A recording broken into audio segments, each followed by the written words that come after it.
திருவள்ளூர் மாவட்டம் பெரியபாளையம் அருகே காதலியை பெண் கேட்டு தராததால் ஆத்திரத்தில் காதலியின் தாயாரை சரமாரியாக கத்தியால் குத்திய இளைஞரை போலீசார் கைது செய்தனர். கொசவன்பேட்டை காமாட்சி நகரைச் சேர்ந்தவர்கள் நெசவு தொழிலாளி சிவபாலசாமி சந்திரகுமாரி தம்பதி.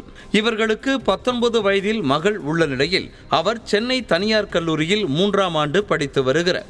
இந்த நிலையில் மாணவி தனது பெற்றோரோடு கோவிலுக்கு சென்ற பின்னர் அவரை தேடி அங்கு வந்த இளைஞர் ஒருவர் அவர் குறித்து அக்கம் பக்கத்தில் விசாரித்திருக்கிறார். அப்போது தானும் மாணவியும் கல்லூரியில் ஒன்றாக படிப்பதாகவும் ஒருவரை ஒருவர் காதலிப்பதாகவும் கூறியிருக்கிறார். அங்கிருந்த பொதுமக்கள் அவர்கள் குடும்பத்தோடு கோவிலுக்கு சென்று விட்டதாகவும் வந்ததும் பேசிக்கொள்ளலாம் என்று கூறி இளைஞரை அங்கிருந்து அப்புறப்படுத்தி அனுப்பி வைத்துள்ளனர். அந்த பையன் கொஞ்சம் ஒரு 8 மணிக்கெலாம் வந்தான். யாருன்னா இந்த மாதிரி சாய் பொண்ணு ஸ்ரீ அப்படின்னு சொன்னான். அவங்களாம் கோயிலுக்கு போயிருக்காங்கப்பா அப்படின்னு. நான் அந்த பொண்ணை லவ் பண்ணுறேன், அந்த பொண்ணு என்னை லவ் பண்ணுது. அதே உடம்பு சரியில்லை, அவங்க காலேஜ் நிறுத்திட்டு இருக்கிறாங்க. நீ என்ன இந்த மாதிரி பேசுகிறீங்க, போடா முதல்ல இல்லைன்னு சொன்னேன். அதெல்லாம் இல்லை, நான் அவங்ககிட்ட பேசிட்டு தான் போவேன்.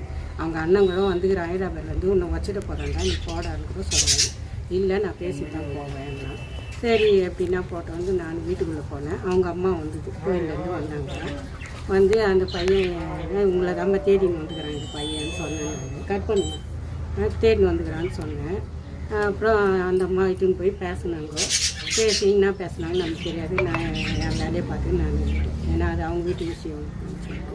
சிறிது நேரம் கழித்து கோவிலுக்கு சென்றவர்கள் வீடு திரும்பிய போது மாணவியை அவர்களது உறவினர் வீட்டில் விட்டுவிட்டு சிவபாலசுவாமி தொழிலுக்கு சென்றிருக்கிறார். வீட்டில் சந்திரகுமாரி மட்டும் தனியாக இருந்த நிலையில் சில மணி நேரத்தில் வீட்டில் இருந்து அலறல் சத்தம் கேட்டிருக்கிறது.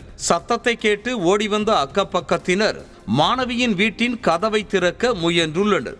அப்போது கதவு உள்பக்கமாக தாளிடப்பட்ட நிலையில் வீட்டு ஜன்னல் வழியாக எட்டி பார்த்தபோது மாணவியின் தாயார் சந்திரகுமாரி கத்தியால் குத்தப்பட்டு இரத்த வெள்ளத்தில் கிடந்திருக்கிறார். வீட்டிற்குள்ளே மாணவியை தேடி வந்த இளைஞரும் இருந்த நிலையில் அதிர்ச்சியடைந்த அக்கம் பக்கத்தினர் உடனடியாக சம்பவம் குறித்து போலீசாருக்கு தகவல் தெரிவித்துள்ளனர். விட்டுட்டு வந்துட்ட பிறகு அவன் என்ன பண்ணியிருக்கிறான்னா, யாரும் இல்லாத சமயத்தில் அவங்க கோயிலுக்கு போயிட்டு வந்திருக்காங்க. அவங்க அம்மா 2 பசங்க, அவங்க வீட்டுக்காரெல்லாம் போயிட்டு வந்துட்டு அவங்க சின்ன பாப்பா அவங்க அக்கா வீட்டில் விட்டுட்டு இருக்காங்க. அவர் தறிக்கு போயிருக்காரு.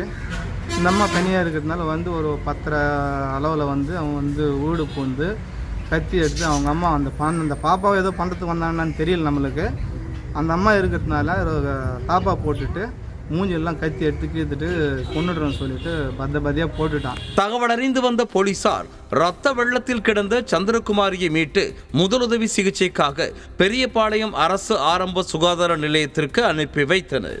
பின்னர் முதலுதவி அளிக்கப்பட்டதை அடுத்து சந்திரகுமாரியை மேல் சிகிச்சைக்காக திருவள்ளூர் அரசு மருத்துவமனைக்கு அனுப்பி வைத்தனர். தொடர்ந்து இளைஞரை பிடித்து போலீசார் விசாரணை மேற்கொண்டதில் அவர் பெயர் பரத் என்பதும் அவர் அத்திப்பட்டு புதுநகரைச் சேர்ந்தவர் என்பதும் சந்திரகுமாரியின் மகள் படித்த கல்லூரியில் படித்ததாகவும் அவரது மகளை காதலித்ததாக தாயிடம் கூறிய போது அதற்கு அவர் ஒத்துக்கொள்ளாததால் கத்தியால் அவரை சரமாரியாக குத்தியதும் தெரிய வந்திருக்கிறது.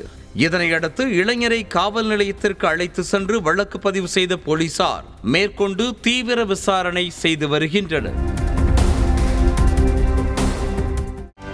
செய்திகளை உடனுக்குடனும் துல்லியமாகவும் தெரிந்து கொள்ள சப்ஸ்கிரைப் பண்ணுங்க.